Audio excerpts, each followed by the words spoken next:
avec Joseph Kabila, vous ne pouvez pas espérer avoir une démocratie au Congo. Hein. Les semi-présidentiels, là, comme régime, ça fonctionne étant les concertations, c'est un dialogue biaisé. Les concertations, c'est un dialogue bloqué.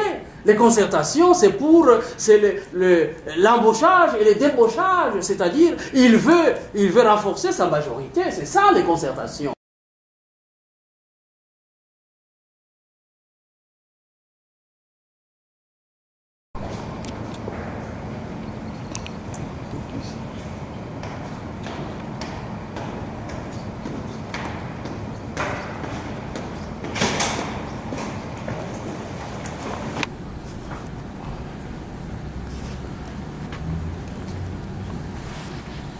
Bonjour, professeur Augustin. Ça va bien? Ça va bien, bienvenue. Merci beaucoup. Asseyez-vous, s'il vous plaît. Merci. Notre thème d'aujourd'hui s'intitule Élections 2016. Quelle vision pour la renaissance d'un état de droit en République démocratique du Congo? Je reçois un natif de la République démocratique du Congo, le professeur Augustin Ramazani, historien, politicologue et philosophe. J'espère qu'avec les spectateurs qui nous suivent, nous aurons les réponses précises à nos questions. Merci Modeste pour votre présentation. J'ai accepté d'honorer votre invitation et je suis prêt à répondre à d'autres questions sur la politique du Congo. Professeur Augustin, vous habitez loin de la République démocratique du Congo, précisément au Canada. Mais pourquoi la politique de la République démocratique du Congo vous intéresse tellement? La politique m'intéresse, pas seulement celle du Congo, mais la politique en général m'intéresse parce que j'ai une autre vision de la politique. La politique, pour moi, c'est une vocation spirituelle et un sacerdoce. Mais je me rends compte, effectivement, tel que la politique fonctionne en Afrique, ça devient un espace de criminalité, un espace de corruption, un espace de viol et de génocide. Et nous aimerions que ça cesse, que nous puissions entrer dans la civilité politique. Quand on parle de la politique, depuis les philosophes, Platon, Aristote et les autres, c'est un art de gouverner la cité. La politique, on doit parler de l'égalité et de la justice, mais au Congo, maintenant, la politique, ça devient un paquet des inégalités, paquet des injustices, on fait ce qu'on veut, il faut qu'on change. La préoccupation pour moi, si j'aime la politique, c'est libérer les politiques de tout ce qui est de la violence, de la criminalité, des viols et des génocides. On est vraiment... on n'est pas satisfait de ce qui se passe en Afrique, et particulièrement au Congo. Oui, justement, la politique, c'est l'art de diriger. Et puis, quelle est la vision que vous avez de la politique? La vision, pour moi, c'est que... je vais vous donner l'exemple concret. Et l'exemple concret, c'est celui de Jacques Layton. Vous le connaissez, j'espère, oui. Parce que c'est un leader politique au Canada ici, et il était le président du nouveau parti, donc du nouveau parti démocratique, NPD, et quand il est mort, moi j'ai pris le temps de lire son testament. C'était un testament spirituel, c'était comme un évangile. Pourquoi nous ne pouvons pas aussi travailler la politique dans ce sens, avoir une vision de la politique en vocation spirituelle et sacerdoce? Alors, quelle est la révolution que vous aimeriez apporter dans la politique de la République démocratique du Congo? La révolution, pour moi, c'est de libérer la politique de toutes ces guerres, libérer la politique des assassinats, libérer la politique des coups d'État militaires. Si vous lisez l'histoire de la pensée politique de 1965 à 1990, vous pouvez lire effectivement des historiens comme Kizerbo, des historiens comme Eli Kiambokolo, le professeur à Paris. Il montre que la politique de 1965 et 1990 était devenue un lieu de coups d'État, plusieurs coups d'État militaires, beaucoup d'assassinats, Et avec cette politique-là, nous ne pouvons pas continuer. Après la chute du mur de Berlin, nous avons besoin effectivement d'une nouvelle politique et concevoir la politique comme une œuvre de paix, de bonheur pour tous. Oui, oui, ça c'est vrai. En République démocratique du Congo, les régimes politiques depuis les indépendances, c'est vers un régime semi-présidentiel. Mais souvent, il fonctionne comme un régime présidentiel absolu, si pas monarchique. Pourquoi? Avec Joseph Kabila, vous ne pouvez pas espérer avoir une démocratie au Congo. Hein? Les semi-présidentiels là, comme régime, ça fonctionne dans les textes de la Constitution. Mais sur le plan pratique, lui, c'est la monarchie républicaine. C'est un pouvoir présidentiel absolu. C'est-à-dire que le Parlement est entre ses mains. Dernièrement, il avait changé Vital Kamerhe, qui était un homme, un leader compétent et pertinent au Parlement, mais il a remplacé avec Obeminaku, qui est effectivement un cadre moyen et moins compétent. Donc c'est ça la politique, c'est-à-dire que le président, il est au-dessus du Parlement. Et ça pose problème. Il est au-dessus de la justice, ça pose problème. Il a la bourse financière, il a tout l'argent. Ça pose problème, ça. Dans quel pays du monde on peut laisser un président avoir tout, faire ce qu'il veut, tuer, violer et faire ce qu'il veut? Alors vous voulez me dire que avant Kabila, le Congo était un pays démocratique? Je ne dis pas que le Congo était un paradis démocratique. Le Congo, avant Kabila, il y avait effectivement Mobutu, qui a fait aussi 30 ans. Voilà pourquoi nous sommes attirés qu'il y ait encore une nouvelle dictature. Donc il faut effectivement, si vous êtes de cette tendance-là, de la droite kabiliste, nous aimerions qu'il y ait l'alternance démocratique. Parce qu'on n'a jamais eu la démocratie au Congo. Nous voulons avoir aussi de la démocratie comme les autres. Si je ne me trompe pas, vous êtes un fils de l'Est, ouais, un leader politique de l'Est de la République démocratique du Congo. Ouais. Ce qui se passe, c'est l'horaire. Les femmes, les enfants, surtout les femmes, sont chaque jour violées. On parle des milliers de femmes qui sont violées, même des enfants. Avez-vous une solution efficace contre les viols faits aux femmes? Modeste, c'est pour effectivement renforcer votre question, c'est-à-dire de la démocratie. Avant de parler de viol, je peux parler même des opposants aujourd'hui qui sont en prison. Ndiomi Dongala, le fondateur de la démocratie chrétienne, il est en prison. Ewanga, il est en prison. Le secrétaire général de l'UNC est en prison aujourd'hui. Donc il n'y a pas de démocratie. Oui. Diomi a violé les enfants. Non. Est-ce que vous avez des preuves pour ça? Les preuves ont été... Même son épouse l'italienne parle dans les médias pour montrer que son mari est innocent. Pourquoi vous dites que Ndiom a fait ceci, il a fait cela? Vous voulez l'incriminer parce que c'est un homme politique. Mais puisque Kabila a libéré certains hommes politiques. Alors parlons des viols. Vous parlez effectivement des viols à l'Est. Moi, effectivement, c'est l'horreur. Pour moi, violer une femme, c'est violer tout un peuple. Éduquer une femme, c'est éduquer tout un peuple. Et dans un pays où il y a les viols, nous devons avoir une nouvelle vision de la politique. Dans un pays où il y a les viols, nous devons effectivement penser politique autrement. Et nous devons défendre la femme. Donc, à mon avis, je soutiens d'abord le travail de Denis Mukwege, ce qu'il fait à Bukavu, à Panzi, dans son hôpital, pour essayer de soigner les femmes. Vraiment, je les soutiens à 100%, mais aujourd'hui, il reçoit des honneurs de l'Union européenne, des États-Unis, des grandes puissances, mais il n'a jamais été honoré dans son pays. Le gouvernement de Kinshasa ne l'a jamais reconnu. Donc le gouvernement se répond de cela. Et puis, je soutiens aussi ceux qui prônent qu'il y ait un tribunal pénal international pour juger tous ces violeurs-là. Alors, pour que le viol cesse. Croyez-vous que les viols qui se passent actuellement au Congo, ce sont les hommes au pouvoir qui organisent ça pour se maintenir? Je ne dirais pas ça, mais pourquoi ils ne dénoncent pas tout ça? Pourquoi ils ne veulent pas honorer le travail de Denis Mukwege? Pourquoi ils ne reconnaissent pas ce qu'il fait au Congo? Et pourtant, c'est un homme de paix. Donc, ce qui fait qu'il se répond de quelque chose, il y a quelque chose qui ne va pas dans notre pays. Ok, merci. Oui. En République démocratique du Congo, y a-t-il de la démocratie?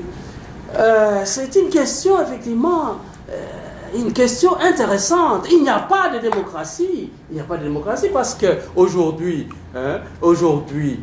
il y a eu les accords d'Addis Abeba. Et on a demandé à Kabila d'organiser un dialogue. Il n'a jamais organisé un dialogue. Mais non, dans l'esprit de... Justement, les opposants accusent Kabila de ne rien faire, de ne pas organiser des dialogues. Mais il y a un dialogue qui a été organisé par Kabila. Il a convoqué les concertations. Et cette concertation-là a donné un gouvernement. Non, les concertations, c'est un dialogue biaisé. Les concertations, c'est un dialogue bloqué. Les concertations, c'est l'embauchage et le débauchage. C'est-à-dire, il veut renforcer sa majorité. C'est ça, les concertations. Et les opposants, les vrais opposants, ont bien vu qu'il ne fallait pas encourager Kabila dans ce sens-là. Parce que jusque-là, il n'y a pas de démocratie. Et pour qu'il y ait démocratie, il faut qu'il engage une dynamique de dialogue à l'intérieur du pays. Mais lui, il ne peut pas le faire parce qu'il est coincé maintenant avec les concertations. Ah, les opposants actuellement parlent souvent de la révolution. Oui. Quelle est la conception que vous avez de la révolution? Celle disant, y a-t-il une autre révolution à impulser en RDC? Non, nous n'avons pas effectivement à impulser une révolution de sang. Les opposants, ce sont des opposants pacifiques. Notre révolution à nous, c'est une révolution, moi je dirais, c'est une révolution fondée sur l'éducation, c'est une révolution éthique, c'est une révolution verte, une révolution qui veut faire du Congo une société du savoir. C'est une révolution qui est fondée sur l'éducation.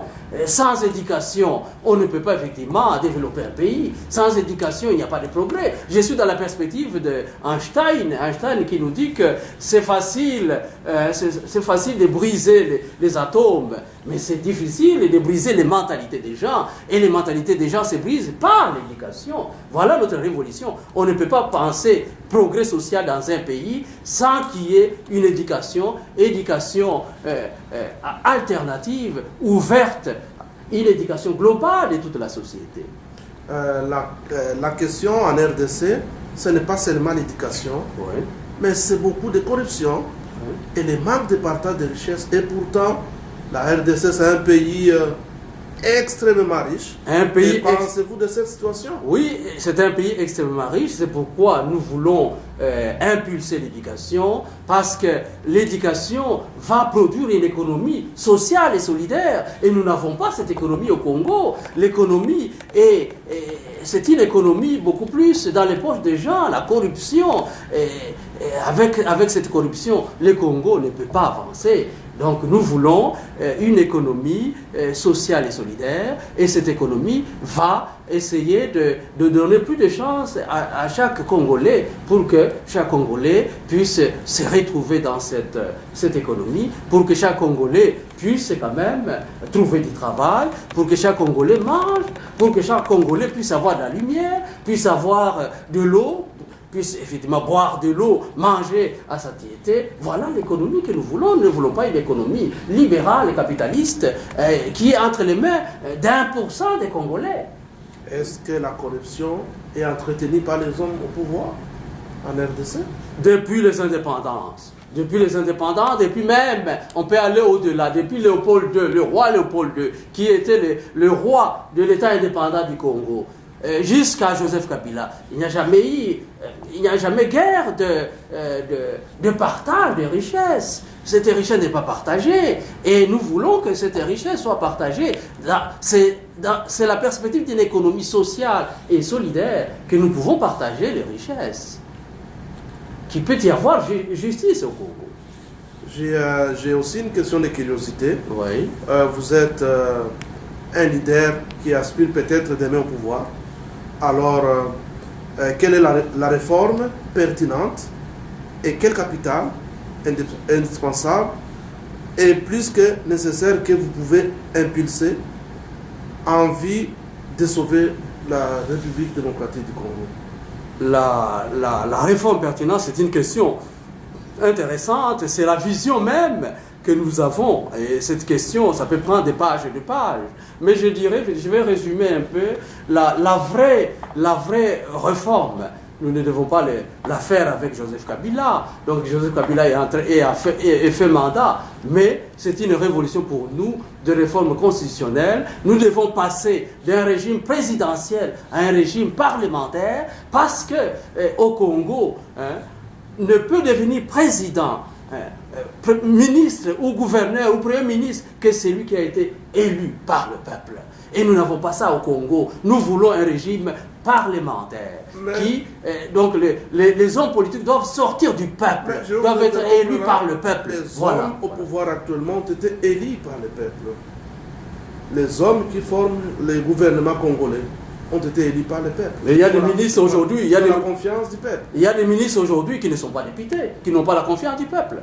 Il y a des ministres qui sont ramassés par l'homme au pouvoir, c'est tout. Donc, ces ministres-là ne sont pas connus par le peuple. Il y a aussi des ministres qui viennent dans le gouvernement et qui ont détourné, qui sont corrompus. Est-ce que nous allons effectivement continuer dans le même sens? Avez-vous des preuves qu'ils ont détourné la preuve, ou les preuves, il y en a. Il y a eu effectivement depuis les indépendances avec le régime Mobutu et les autres. Pourquoi le Congo n'a pas effectivement progressé? C'est parce qu'effectivement, dans ce Congo-là, il y a des gens qui mettent de l'argent dans leur poche, c'est tout. Moi, je n'ai pas besoin de preuves, mais la corruption, elle est là. Et cette corruption, elle est effectivement présente dans beaucoup de sociétés, non seulement congolaises, mais aussi africaines. À vous entendre parler, vous aspirez à un régime parlementaire. Or, en RDC, c'est un régime semi-présidentiel. Quelle est la différence? La différence, elle est énorme et importante. Parce que pour nous, le régime parlementaire, c'est que ça redonne confiance au souverain primaire. Le peuple doit intervenir dans les élections, même dans l'élaboration de la Constitution. Ça va changer beaucoup de choses parce que ça redonne au peuple. Le peuple occupe sa place dans les mouvements politiques ou dans la dynamique politique du Congo. Et pour nous, c'est une réforme indispensable. C'est une réforme importante parce que le régime parlementaire, ça montre que maintenant, le président de la République n'est plus au-dessus de la mêlée. Lui aussi, il sera élu, il sera député avant de devenir président. Donc, nous pensons qu'avec les régimes parlementaires, il y aura des changements au Congo. Ne sera élu président, premier ministre, ministre, gouverneur, s'il n'a pas de confiance au peuple. Ça va aider effectivement tous ces arrivistes qui arrivent au Congo et qui ne sont pas connus parce qu'ils ont pris les armes et ils deviennent des présidents. Le régime parlementaire va nous aider à canaliser tout ça. Ça va aider aussi beaucoup de choses, même par rapport à la corruption. Tout va se passer au Congrès, c'est-à-dire le Parlement et le Sénat. Et le pays sera géré par le Parlement et le Sénat. Si le président il plonge dans la corruption, si le président il fait des bêtises, le Parlement peut le démettre. Et je pense qu'avec le régime parlementaire, le Congo va avancer dans la perspective de la paix et de la prospérité que nous voulons dans notre combat politique. Depuis plusieurs fois, quand nous discutons ensemble, et vous revenez toujours et souvent sur la sociodémocratie. De quoi s'agit-il? C'est ça, c'est une question intéressante. Ça fait partie effectivement de notre vision du politique. La social-démocratie, vous trouvez ce système en Allemagne par exemple. Vous trouvez ce système dans les pays scandinaves. Vous trouvez ce système, même l'Union européenne est en train d'adopter la social-démocratie. La social-démocratie, ça veut dire qu'il faut travailler pour la qualité du travail.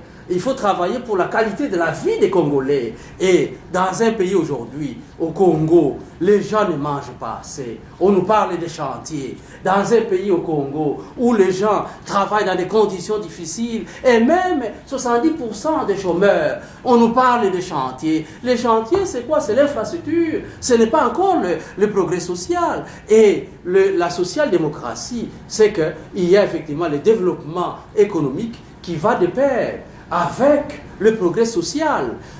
Là où il y a conflit entre développement économique et les règles de la concurrence, c'est le progrès social qui prend de l'ampleur, de l'espace, qui a raison. Donc nous voulons, à travers la social-démocratie, améliorer les conditions de vie des Congolais. Dernièrement, il y a quelqu'un, je me cite Vital Kamerhe, qui a parlé, quand il a vu le nouveau gouvernement à Kinshasa, il dit, mais il n'y a même pas de ministère des Affaires sociales. Moi, j'ajouterais quelque chose d'autre dans la perspective de la social-démocratie. Il n'y a même pas de ministère pour protéger les vulnérables, les femmes violées. Il n'y a même pas de ministère pour protéger les pauvres, pour protéger ceux qui n'ont pas de logis, ceux qui sont en dehors, ceux qui ont du mal effectivement à vivre, à nouer les débuts du mois. Voilà la social-démocratie. Et puis, dans cette vision de la sociodémocratie, quelle est la place de la politique industrielle écologique en RDC? C'est ça le problème. C'est que vous posez, Modeste, une question très épineuse, difficile, vitale même, pour le progrès de la République démocratique du Congo. Parce que nous, vous touchez à l'industrie. Quel est le programme de la politique industrielle et écologique de notre combat politique? Ça veut dire tout simplement que le Congo aujourd'hui traverse, nous entrons, les autres entrent dans l'industrialisation. Ils sont en train d'en sortir. Les autres entrent dans le nucléaire. Ils sont en train d'en sortir. Mais nous ne sommes jamais entrés dans l'industriel, dans l'industrialisation. Nous ne connaissons même pas le nucléaire. Et pourtant, le Congo regorge, c'est un pays riche et immense. Nous avons le soleil. Nous avons des énergies renouvelables. Nous pouvons effectivement créer une richesse autour des énergies renouvelables. Nous pouvons même vendre cette richesse-là des énergies renouvelables, comme le Québec est en train de vendre aux États-Unis les énergies renouvelables. Mais nous sommes dans un pays immense, riche. Nous n'avons même pas d'électricité. Nous n'avons même pas d'eau potable.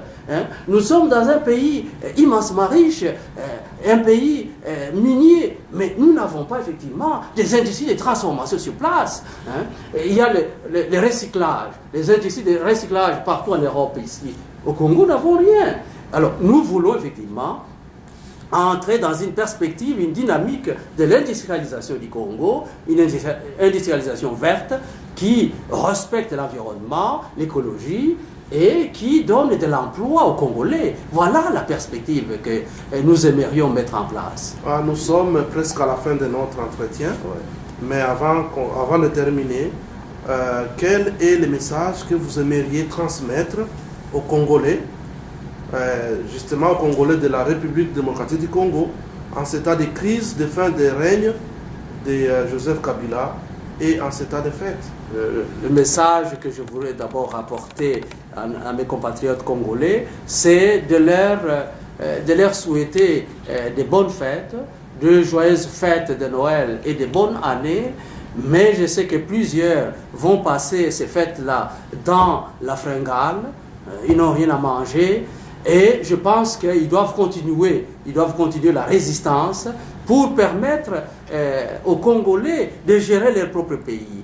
Ils doivent continuer la résistance pour permettre aux Congolais d'entrer dans un cycle d'industrialisation. Et l'industrialisation, elle est beaucoup plus importante. C'est l'avenir même des emplois de demain. Donc l'industrialisation, les potentiels de croissance économique et de progrès social, c'est ça l'industrialisation. Si nous négligeons l'industrialisation, nous ne pouvons pas développer le Congo, nous ne pouvons pas mettre fin au chômage qu'il y a au Congo, nous ne pouvons pas transformer transformer nos richesses sur place.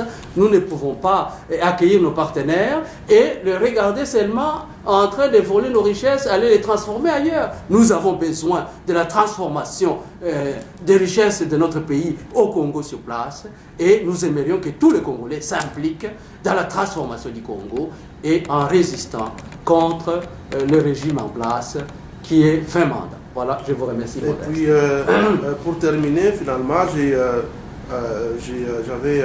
vous avez répondu à plusieurs de nos questions. Je ne sais pas si j'ai répondu à vos questions parce que ce sont des questions difficiles. Oui, oui, avez-vous des ambitions ou des intentions de devenir un jour candidat aux Les ambitions, c'est une question qui me touche au plus profond de mon cœur, Modeste. Les ambitions, moi, vous parlez à un philosophe, Hegel, disait que sans ambition, on ne peut rien faire. On ne peut rien faire. Et les ambitions, il faut en avoir des bonnes ambitions. Mais moi, je n'ambitionne rien. Si le peuple congolais souhaite que je fasse la politique pour les aider afin d'améliorer leurs conditions de vie, j'irai. Mais pour l'instant, laissez-moi encore travailler sur mes ouvrages. Je suis chercheur et j'aimerais comprendre ce qui se passe dans le contexte de la géopolitique actuelle. Merci, professeur Augustin, d'avoir accepté notre invitation. Merci beaucoup, Modeste. Ce que vous faites est à féliciter, à encourager. Je pense que vous allez continuer effectivement à s'intéresser au Congo, à travailler pour le développement du Congo, pour le progrès de notre pays. Et je pense que je vous dirais aussi que, en tant que journaliste et politique, vous avez des ambitions pour travailler dans notre pays. Vous êtes les bienvenus pour qu'on puisse collaborer ensemble et continuer à éclairer les autres Congolais sur l'avenir du Congo. Je remercie toute l'équipe qui nous a aidés à travailler sur cet entretien. Spécialement, on dit merci à Désiré qui était aux caméras. Merci.